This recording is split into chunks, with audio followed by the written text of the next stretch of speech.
Hello mga motorista! Welcome to another episode of Motorista Adventures. My name is Adrian, and if you haven't noticed, no, matagal na hindi nakapag-upload dito sa ating channel.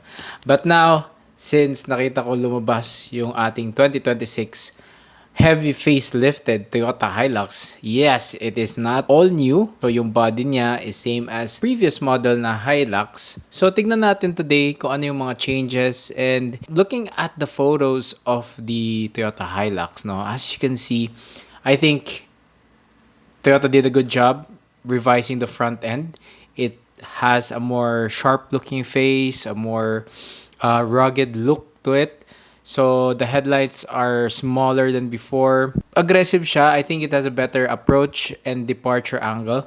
So dito sa harap niya parang tinaas yung mukha ng Hilux, no. So at the bottom part, you've got this parang raised na lip sa harap niya, with the fog lights itself, no, sitting a little bit higher than before. Okay, so just below the headlight of the revised Toyota Hilux or heavy refresh Toyota Hilux, no, makikita mo na meron siya parang fake vent dyan sa side. I don't know if that will be the turn signal light or just the vent.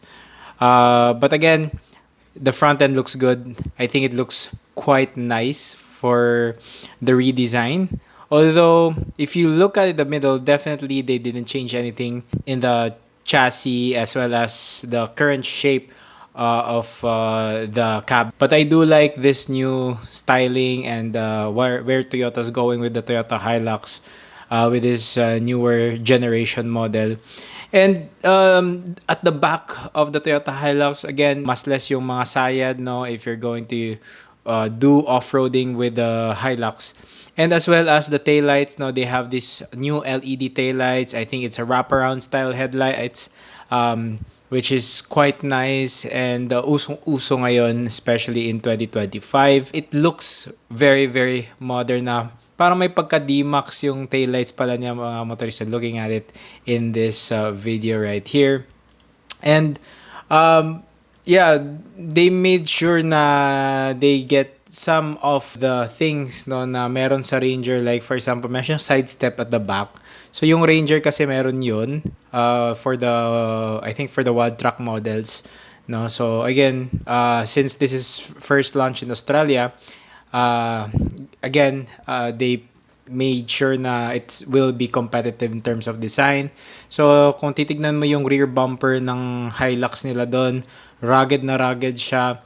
And again, in this angle, you can see that the taillights have this unique design on the side. So definitely really nice design sa kanyang taillights, no, at the back. Meron din siyang shark fin antenna for this model. This is the Rogue model in Australia. So yeah, I think it's pretty good yung kanyang design overall.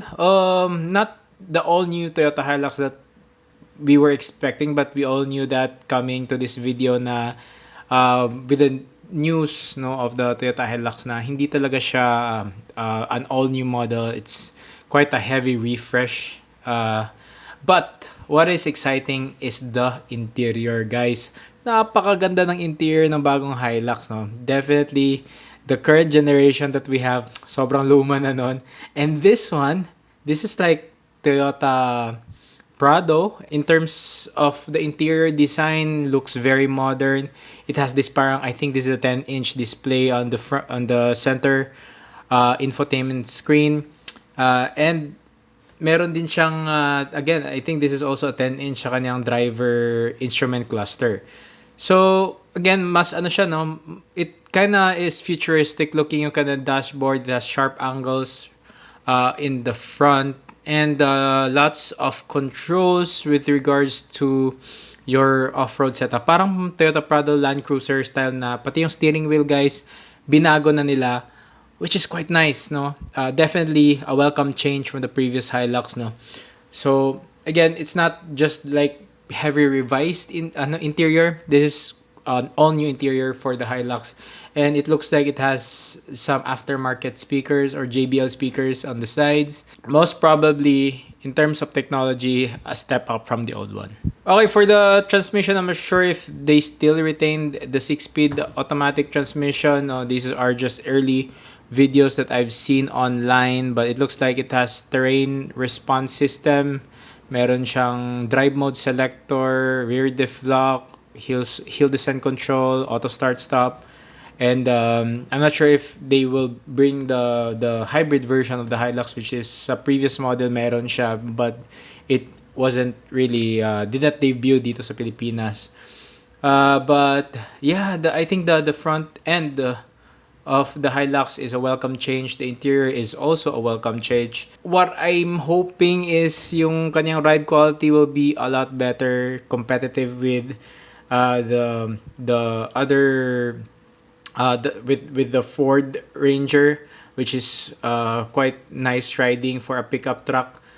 So ayan mga motorista, no. So that's the preview of the Toyota Hilux. In the coming days, maybe I'll make another video talking about in detail the things that we will see online, because sigurado marami nang mag-a-upload ng mga video, especially sa Australia nito, yung ating Toyota Hilux. Okay mga motorista, maraming salamat sa pagpanood ng ating video. Short video lang to. So, pasensya na, hindi na ako nakapag-upload ng video lately. May work na ako, kaya it's gonna be hard, no, to keep videos flowing like every single week, mga tatlo. So maybe I'll post one video a week. So yeah, so maraming salamat mga motorista for watching this video. I hope you like it, no. Once again, this is Adrian. You're watching Motorista Adventures, and I'll see you on the next episode.